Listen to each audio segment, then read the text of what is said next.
Good morning, mathematicians. Today we'll be working on some extra practice with graphing fractions. But first, let's get started with our... Today we're going to look at a multi-step story problem for our warm-up.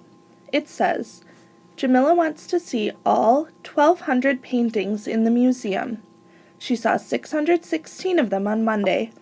On Tuesday, she visited 6 rooms that each had 37 paintings in them. How many paintings does Jamila still need to see? Go ahead and solve this on your whiteboard now. We know that Jamila wants to see all 1,200 paintings. She already saw 616 on Monday, and on Tuesday she went to 6 rooms that each had 37 paintings. So our first step is to figure out how many paintings she saw on Tuesday. So we need to multiply 37 times 6. We know that 6 times 7 is 42. Put down the 2, bring up the 4. 6 times 3 is 18, plus 4 is 22. So now we know on Tuesday she saw 222 more paintings. We can add up how many paintings she saw in all as our next step. 6 plus 2 is 8. 1 plus 2 is 3. 6 plus 2 is 8. So she saw 838 paintings, but we're not done yet because our question asks us, how many paintings does Jamila still need to see? So our final step is to subtract how many she already saw from the total paintings in the museum. So 1,200 minus 838.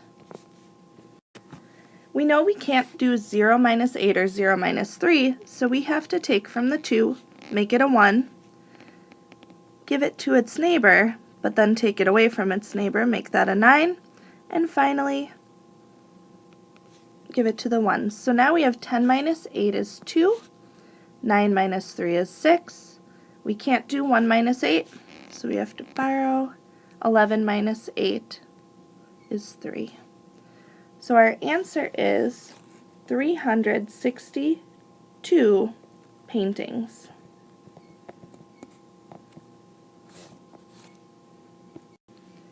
Please erase your board and put your board and marker to the side. Today we're going to take a look at graphing fractions on line plots. Let's take a look at the problem on the board. It says, Veronica collected 15 insects for a science project. She measured the length of each insect to the nearest 1/8 of an inch. Her measurements are shown in the table below. So this table here shows the different insects, for example the darner dragonfly, and the length of that insect. So over here that insect was 1.5 inches. And it lists all 15 of the insects that she collected for her science project. The next step says plot the insect lengths on the line plot below. Then use the completed plot to answer the questions on the next page. Turn and talk with your partner about all of the things that you need to include when you create a line plot. Each line plot should include a title, just like this one has. In this case, the title is Insect Lengths, because that was what Veronica was collecting data about. Each line plot also needs a label on the axes. So here, on the side, is number of insects, and we will mark that by X's in each of the boxes. On the bottom here, our label is length in inches, because we are looking at the different lengths of the different insects. And like I said before, for a line plot, we will not be shading in the boxes. We will represent the data by creating X's to show each insect's length. Go ahead and open your math journal now to page 209A so we can work on this together. The easiest way to start is to look at our numbers down below. We can see that it starts with 3/8 of an inch. So up in the table above, I'm going to look for any 3/8 of an inch that I see. So it looks like here, oh, the boreal firefly is 3/8 of an inch, so I'm going to mark that one. I also see the Indian meal moth is 3/8 of an inch, so I'm going to put that one on my line plot. Next, I'm looking for 1/2 of an inch.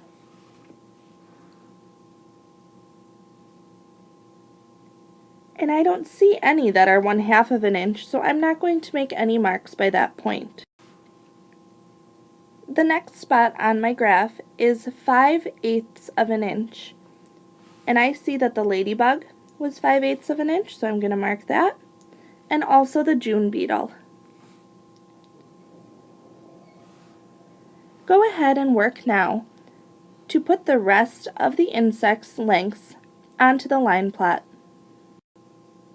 When completed, yours should look like this. You should have an x by 3/4, 3 x's by 7/8, 1 x by 1, 1 x by 1 1/8, 1 x by 1 1/4, no x's by 1 3/8, 2 x's by 1 1/2, no x's by 1 5/8, and 2 x's by 1 3/4. We're going to use the line plot we created to help us answer the questions on journal page 209A. The first question says, what is the maximum insect length? And then the minimum. We can see here that the maximum was 1 3/4, and the minimum is 3/8 of an inch. Part B says, what is the range of the data set? And set it up in a number model. How do we figure out the range of the data set? Yes, we need to take the maximum, which is 1 3/4, minus the minimum, which is 3/8, and that equals our range. So I noticed that my fractions don't have the same denominator, which makes it tricky for me to add them. But I do know how to create equivalent fractions, and I can change 3/4 so that it is an eighths by multiplying by 2/2. So that gives me 1 6/8. Now I can take 1 6/8 minus 3/8 and do that easily to get 1 3/8. Just going to write that on my line. The next question says, what is the median of the data set? Who can remind me how we figure out the median? I can start crossing out on each end until I meet somewhere in the middle. So I do one at a time on each end.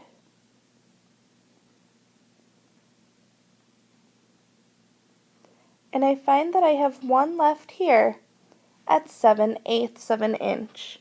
So our median is at 7/8 of an inch.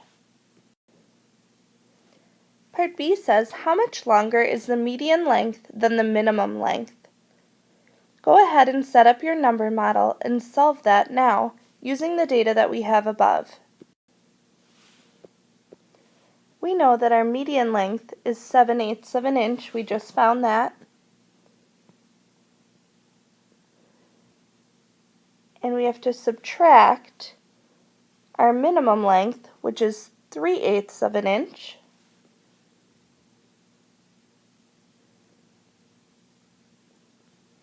And that equals 4/8, or 1/2 of an inch.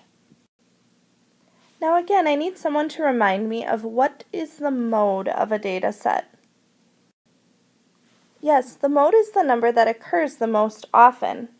And we can see in our line plot here that there is one set of insect lengths that is above the others. At 7/8, there are 3 marks where all the rest have either 2, 1, or 0. So the mode of our data set is also 7/8 of an inch.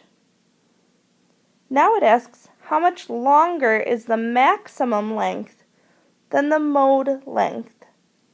Go ahead and set that up and solve it now. We know that the maximum length is 1 3/4 of an inch, and we need to subtract the mode length, which is 7/8 of an inch, to equal our answer.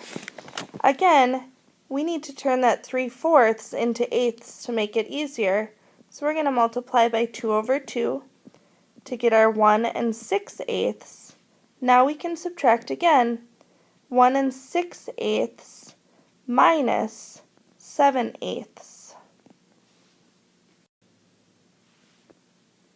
That's going to give me 7/8.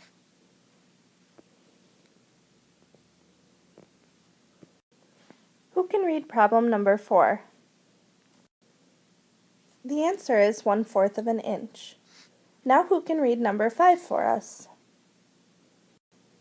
When we add all three of those insects together, we get a total of 16/8, or 2.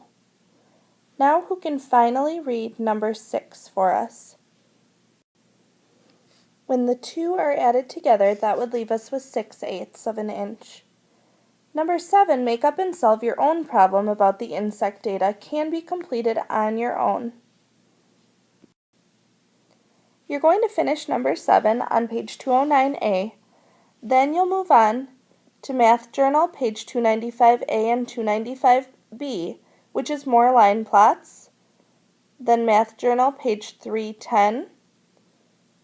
Finish math boxes 7-11 if you haven't yet, and then choose one activity for blend space for either B or C. Make it a great day.